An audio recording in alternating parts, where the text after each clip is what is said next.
And the Screen Team is back on today's Talk 930 KWOC. The show is being brought to you by Whitworth Gift Chest Jewelers, also Poplar, Bluff Drywall, and Fearless Social. This next segment is going to be very, very interesting because the person I'm reviewing it with is not really a fan of this actor, and when she watched this film, she watched it like in 3 different parts because she kept falling asleep on it. So I have a feeling that she probably didn't like the film. We're going to find out right now. The film we're talking about is Trainwreck, and the reviewer we have with us is my beautiful wife, Sabrina J. Sabrina, good to have you on the show this evening. Thanks, man. Always a pleasure. Let me tell you something. Amy Schumer, I became fascinated with her. When I first saw her, she was on those Comedy Central roast. Yeah. And she was on, I think, for one with Roseanne Barr and one with Charlie Sheen. Mm-hmm. And it's usually these comics get up and they roast the guest. Right. And I found her to be just totally hilarious, man. Just so funny. So I checked out a lot of her YouTube videos and stuff like that, and I love her comedy. It's really, really raunchy. It's really nasty, but it's funny to me. You, on the other hand, don't find her as funny. Not a fan. You're not a fan of her at all. I say that because I'm appalled by most of the things that she says. Yeah.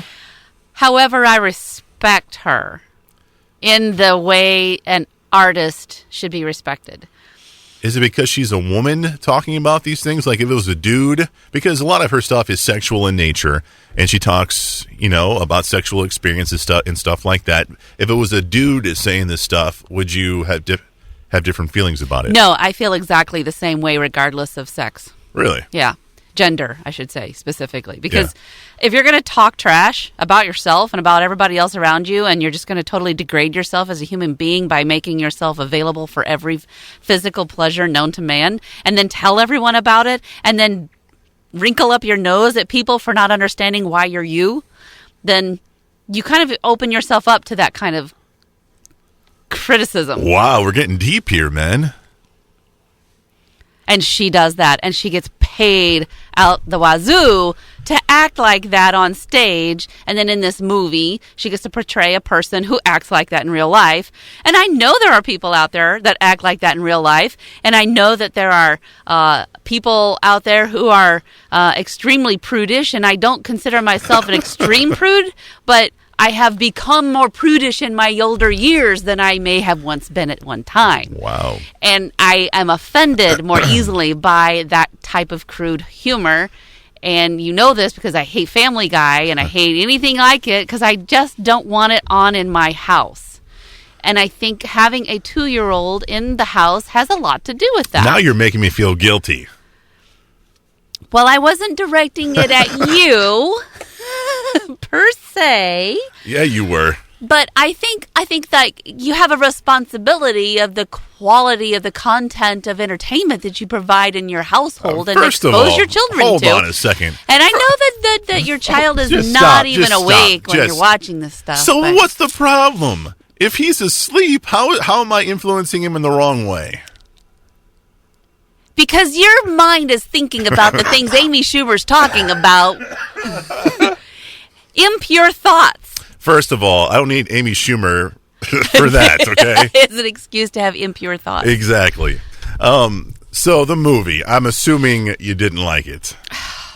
If I were just going to critique the movie without critiquing the person it was based on, it's not a bad movie. It's not a bad movie. Okay. It's done pretty well. It's got just enough humor in it. It's got just enough drama in it.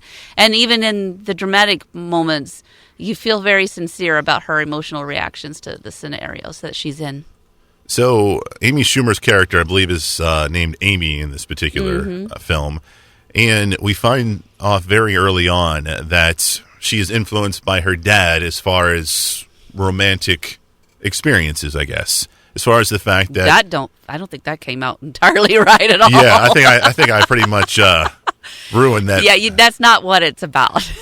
Try that again. Let me rephrase. In the very beginning scene, you see Amy Schumer as a little kid, and her dad is talking to her and her sister about why He and his wife are getting a divorce, which happens to be their mother, and exactly. He's making up a lot of excuses for cheating on their mother. Yes. So you kind of see how Amy gets her point of view in her adult life. She gets it a lot from her father. Yeah. That's what I was going with. Who was a boozing womanizer. Yes. Yeah. And see Amy, how you can affect your children's perspective on life? That's right there. It's all right there in the first scene. Anyway. My son does not watch this movie. Will you just stop? Anyway, so Amy, as an adult, becomes a floozy. A floozy, a man. If you're a womanizer, if you're a woman, then are you a manizer? Well, most of them would probably prefer that word over the other, but yeah. Okay. All right. So she is a floozy. She's a drunk, but she has, I don't want to say a respectable job, but she's an author. She's a writer for a magazine, a very trashy magazine. Yeah. So she's got to do an article on this doctor who is a sports doctor, and he works on people like LeBron James and Amari Stoudemire. Right. And he's kind of a big deal in this particular movie. He's played by Bill Hader, and Bill Hader falls in love with her.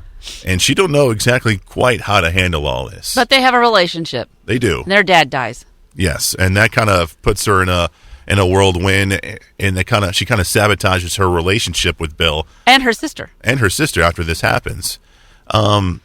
So this movie had a lot of great comedy elements, but it also had some heart to it as well. Yeah. It's not a great movie, but it's not a bad movie. For the movie's sake. What are we reviewing next? You're already done with this film. I'm already done. Some of my favorite scenes with this particular film were the scenes with the sports celebrity cameos. Like LeBron James, to me, it was hilarious. I thought he was. I know you didn't get a lot of his jokes, but I thought he was hilarious in this film. Okay. Thanks. Thanks, man. Is that's not the one that was in the hospital bed? No, that's Amari Stoudemire. Oh yeah, he was funny. He was funny too. So you had a lot of celebrity cameos. You had Tilda Swinton in this film. You had no clue who that is. She was Amy Schumer's boss. Oh yeah, she's hysterically gross. She was. You remember her from Narnia? She was the White Witch. Oh yeah, not this kind of character. Yes, definitely not this kind of character. Ezra Miller was in this film as well. He's going to be playing the Flash in the upcoming Justice League movie. Okay. So that's coming out. So Colin Quinn plays Amy's dad, and who else we have in here? Brie Larson plays Amy's sister. What did you think about John Cena? He had a small cameo in it as well. You know who John Cena is? Yeah, wrestler. Okay, so you know who he was. I met the guy once. You didn't meet John Cena. Uh-huh. Where? In the hallway at the Black River Coliseum. John Cena was not at the Coliseum. Yes, he was. No, he was not. Who was?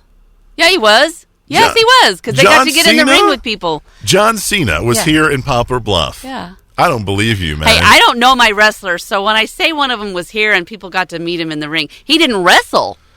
He was there for appearances. I don't think I believe you. Huh. I've been known to be wrong. All right. But I sometimes just go with my gut. So, obviously, this is probably like one of the worst movie reviews we've ever done here. What do you think is your rating for this particular film? Do I have to give it a star? No, you don't have to. Oh no, I'll give it a star. A star. A star. I would never, ever, ever watch this movie again. Ever. It's kind of hard, really. Ever. It's kind of hard for me to put a particular star on this film because, and don't take this the wrong way, I was watching it with you. Your fellow audience members do have an effect on your enjoyment of a movie. I will grant you that. If I was watching it with people who were into this kind of comedy, like had you gone to the theater and watched it instead of waiting at home with me? Yeah, I waited a long time to see this movie. I ruined it for you, didn't I? I think you did. So I guess I have to give this 2.5 stars. All right. The movie's called Trainwreck, and you can find it on DVD. It seriously affected our review. Yeah. So this is kind of a train wreck review. This is a train wreck review. Hopefully we're going to do better because we have a very interesting film we're going to be reviewing next. It's the new Quentin Tarantino film called The Hateful Eight. It's coming your way next on Today's Talk 930 KWOC.